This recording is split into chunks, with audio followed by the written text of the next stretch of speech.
विनाशकलिङ्गं तत्प्रणमामि सदा शिवलिङ्गम् देवमुनिप्रवरार्चितलिङ्गं कामदहन करुणाकरलिङ्गम्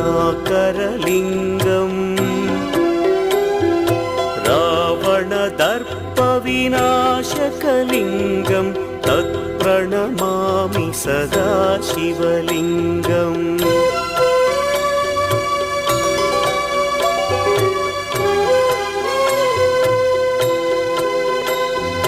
सर्वसुगन्धसुलेपितलिङ्गं बुद्धिविवर्धनकारणलिङ्गं सिद्धसुरासुरवन्दितलिङ्गं तत्प्रणमामि सदा शिवलिङ्गं कनकमहामणिभूषित